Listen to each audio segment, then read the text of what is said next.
It is always important to explain the truth. The truth is there in the Quran and the Sunnah of the Prophet ﷺ.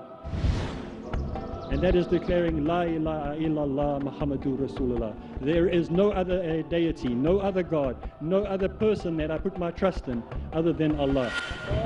It is a willing submission. It is not a forceful submission. You are not forced to accept Islam.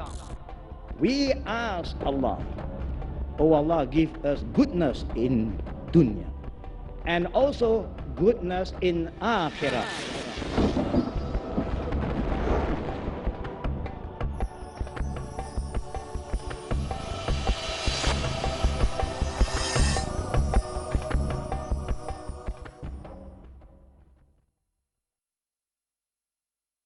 Our speaker, and a very well-experienced one, obtained his PhD in philosophy from the University of Khartoum and the University of London in 1970. His professional teaching and experience include being a consultant for various Islamic organizations around the world.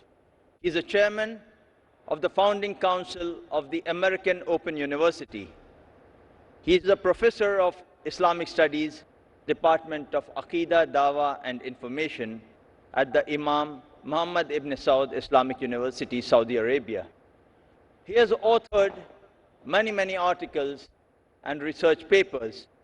He has visited various countries around the world, lecturing in Arabic as well as in English on Islam and related topics. Brothers and sisters, let's give a warm welcome to Dr. Jafaar Idris from Sudan.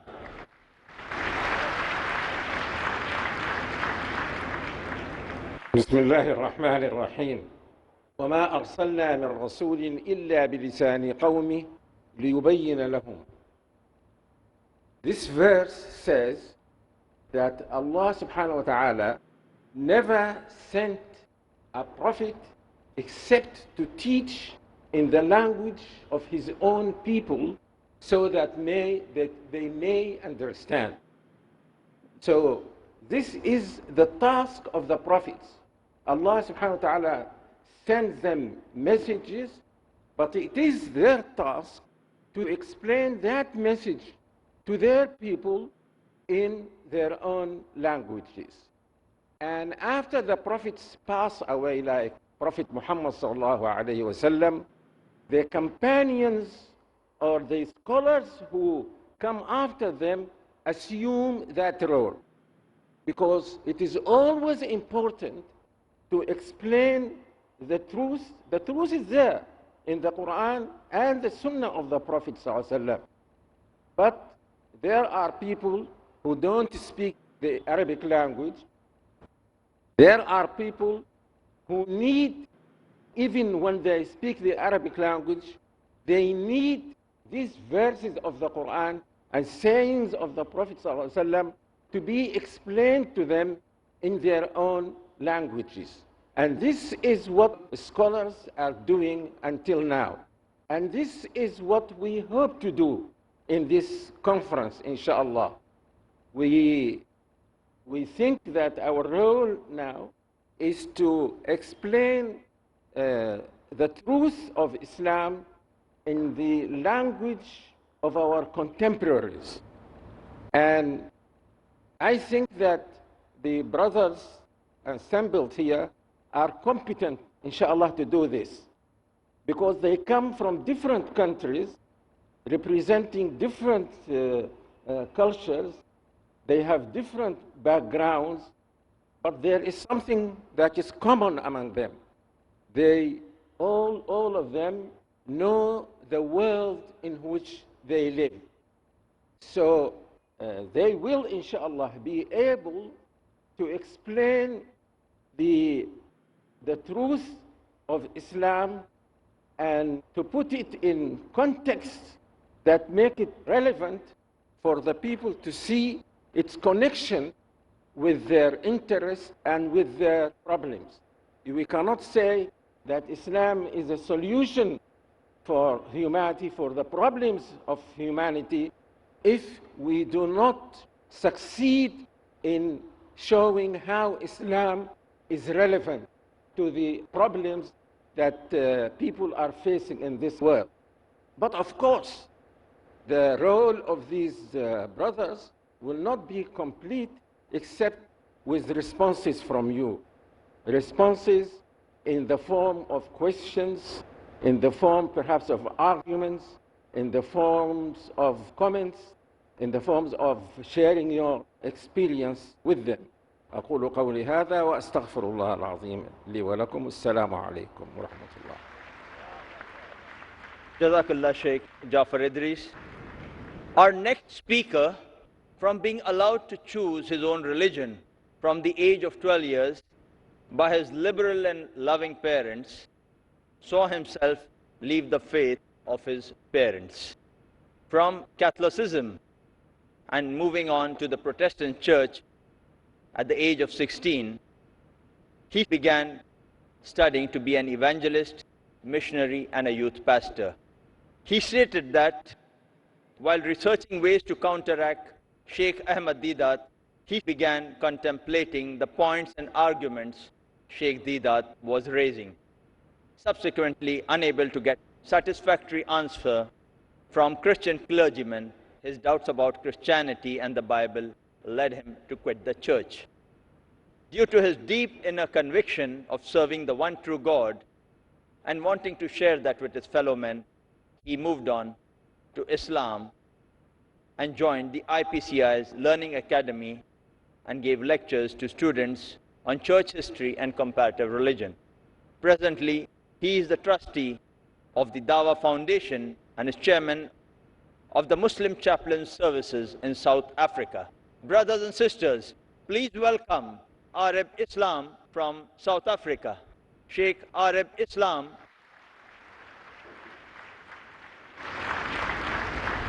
Bismillahirrahmanirrahim. Assalamu alaikum.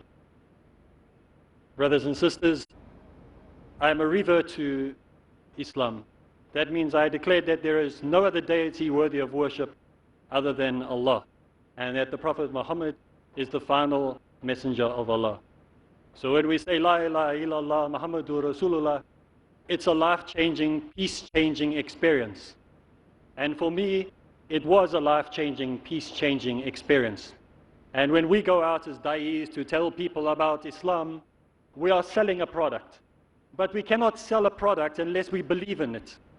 And many da'is go out there and they tell people that they must pray 5 times a day, that they must declare that there is only one God and no other God but God.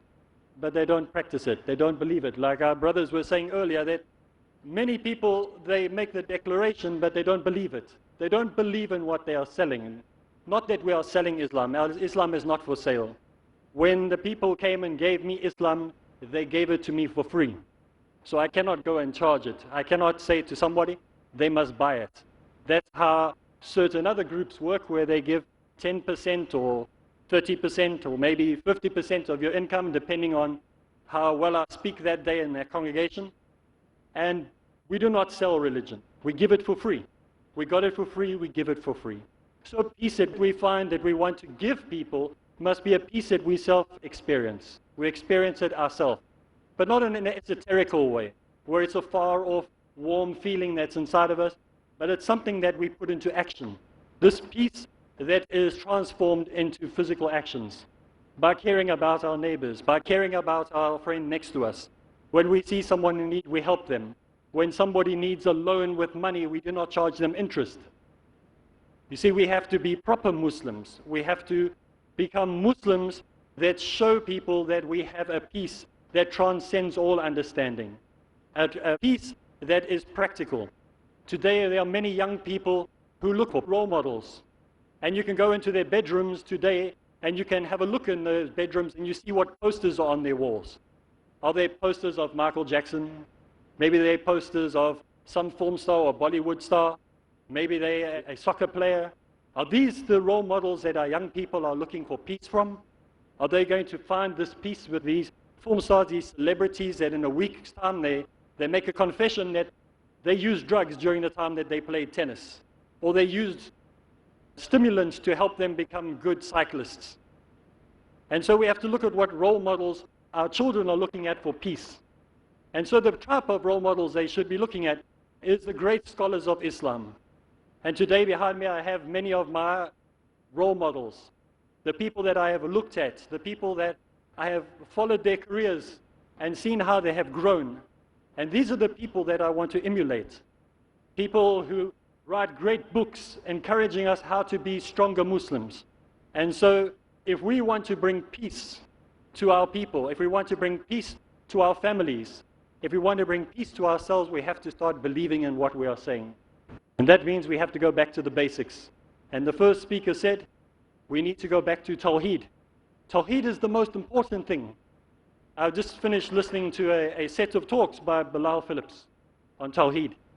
The beauty of Tawheed, how we need to get back to the oneness of Allah. When we come across people of other religions, of other faiths, that is the peace that we are going to give them. The peace that can only come by full submission and trust in the one and only God, Allah. And if you want to search for peace in a guru, if you want to search for peace in a film star, or sedatives, or drugs, or sport, or alcohol, it will let you down. And you will be joining a 12-step program to try and find solutions to your problem.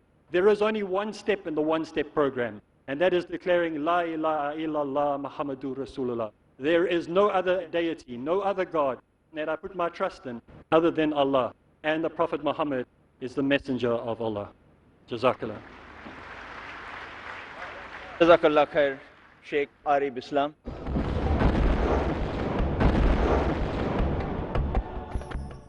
Our next speaker has assisted Dr. Zakir as a co-faculty for International Dawah Training Program conducted by IRF in 1999.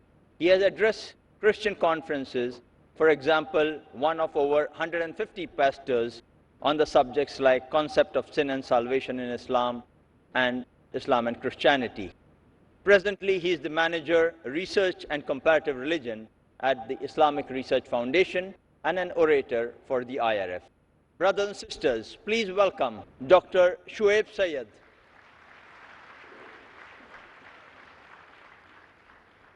Alhamdulillahi Rabbil Alameen, Nahmaduhu nusalli ala Rasulihil Kareem, A'udhu billahi minash shaitanir rajim, Bismillahir Rahmanir Rahim. وَلَوْ شَاءَ رَبُّكَ لَآمَنَ مَنْ فِي الْأَرْضِ كُلُّهُمْ جَمِيعًا أَفَأَنْتَ تُكْرِهُ النَّاسَ حَتَّى يَكُونُوا مُؤْمِنِينَ. Respected speakers, dear brothers and sisters, may I greet you all with the Islamic greeting. Assalamu alaikum wa rahmatullahi wa barakatuh. May peace, blessings, and mercy of Allah be on you. The word Islam comes from three-letter word that is Seen, Lam, Mim. And these three letters can be pronounced film or Salm. Film means submission and Salm means peace. For evidence, you can refer Surah Al-Baqarah chapter 2 verse number 208, where Allah subhanahu wa ta'ala says, Ya ayyuhalladhina amanu udkhulu fi silmi kaffa. Udkhulu fi silmi kaffa. Enter in wholeheartedly, completely. And in Surah Al-Anfal, chapter number 8, verse number 61, it says, وَإِن جَنَحُوا لِلسَّلْمِ فَجْنَحْ لَهَا. Here the word is Salm.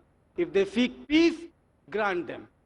So, Islam comes from the root word Seen Lam Mim, means peace and submission. If we club together, it means peace acquired by submitting your will to Allah subhanahu wa ta'ala. And I say so because it is a willing submission. It is not a forceful submission. You are not forced to accept Islam.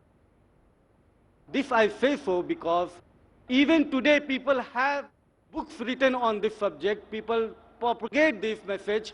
People circulate this message that Islam is forced on people. Islam preaches forceful conversion. Not that 60,000 books were written only in the past, from 1800 to 1950, according to Time magazine, 16th April 1979. But even today, books are written against Islam, and one of the books written by non-Muslim senior advocate in Bombay, I don't want to make him famous, his whole book is devoted on this subject that Islam preaches forceful conversion. If Islam preaches forceful conversion, that means people will accept Islam outwardly and inwardly he will be not. If a munafiq, if not a Muslim. Alhamdulillah, we have several verses which is against this belief. For example, Surah Al-Baqarah, chapter 2, verse number 256, which says, La ikraha fid din, qad tabayyana ar-rushdu min al-ghayy. Let there be no compulsion of religion, truth is clear from error. And the verse that I read in the beginning, from Surah Yunus, chapter 10, verse number 99, it says, وَلَوْ شَاءَ رَبُّكَ لَآمَنَ مَنْ فِي الْأَرْضِ كُلُّهُمْ جَمِيعًا أَفَأَنْتَ تُكْرِهُ النَّاسَ حَتَّى يَكُونُوا مُؤْمِنِينَ. If your Lord had willed for every people on this earth, everyone would have believed. أَفَأَنْتَ تُكْرِهُ النَّاسَ. Will you then compel mankind to accept Islam against their will? This verse itself says that there are people other than Muslims who are practicing other religions. Will then you compel them to accept Islam? I just quote one incident from the life of Hazrat Umar Radhiyallahu Ta'ala Anhu. You know the second caliph, Hazrat Umar Radhiyallahu Ta'ala Anhu, he was of great personality. Even Satan feared and had a different path when he passed on. In his life, he had one slave given by Mughira bin Shoba, who was non-Muslim. If Islam allowed to force a religion, this slave would have been forced to accept Islam. This slave was a non-Muslim. But whole of his life, he remained a non-Muslim. He did not accept Islam, but he was responsible for the murder of Hazrat Umar Radhiyallahu Ta'ala Anhu. I conclude with a verse from Surah Al-Imran, chapter 3, verse number 19. Inna dina in the Lahil Islam. The religion, the way of life in the sight of Allah is Islam. Wa akhiru dawana anil hamdulillahi rabbil alameen.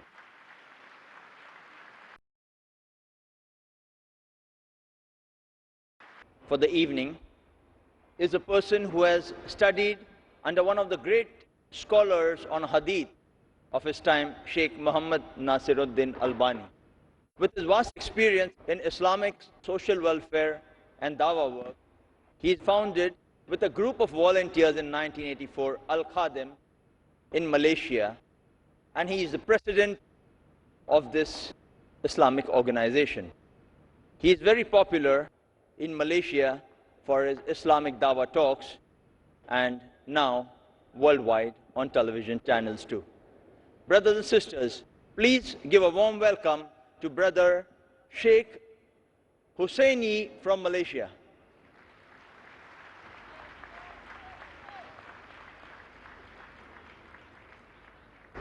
Bismillahirrahmanirrahim.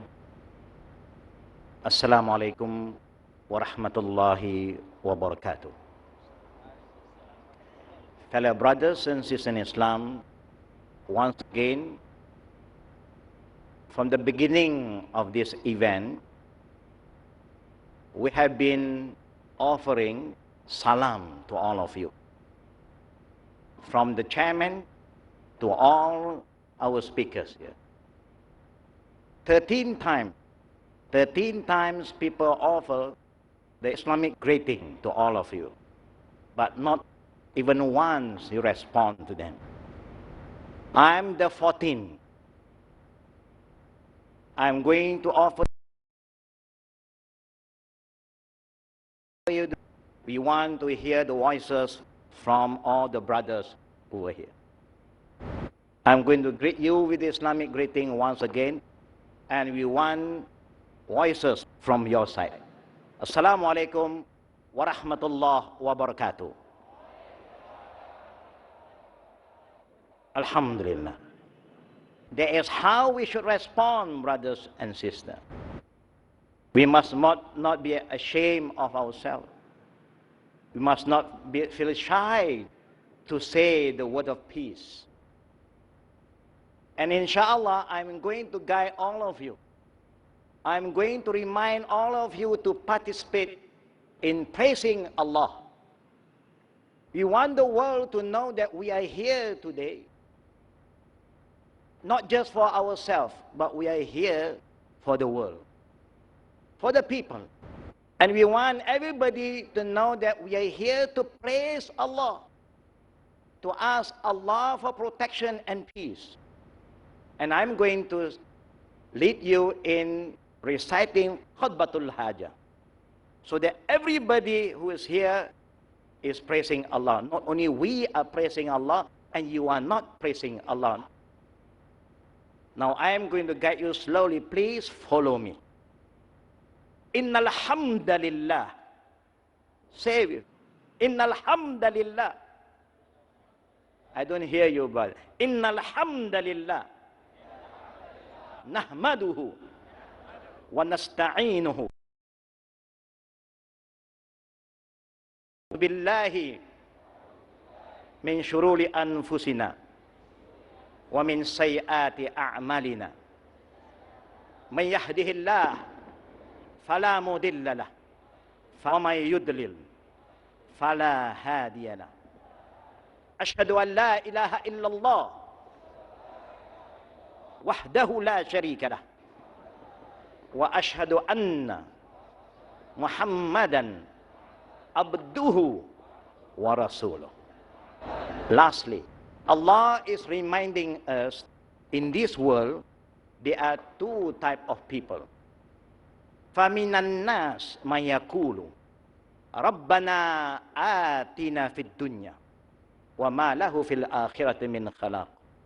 The first group of people, Allah said, there are people who only ask Allah, ask God, oh Allah, give me goodness here, dunya. And there is nothing for them in akhirah. وَمِنْهُمْ, there is another group, and we are in this group. مَا يَقُولُ رَبَّنَا آتِنَا فِي الدُّنْيَا حَسَنَةً وَفِي الْآخِرَةِ حَسَنَةً وَقِنَا عَذَابَ النَّارِ. We ask Allah, oh Allah, give us goodness in dunya, and also goodness in akhirah, and save us from the torment of hell, of fire. Fellow brother and sister, let us make dua that Allah open the heart of the people in China, people here in India, people in America, in Britain, that we are here to call them back to Allah, call them back to Islam. Allahumma dina jami'an ila siratul mustaqim. Say it, Amin. Subhanakallahumma bihamdik. Ashhadu an la ilaha illa anta astaghfiruka wa atubu ilayk. Assalamualaikum warahmatullahi wabarakatuh. Jazakallah khair, Sheikh Hussain Yee.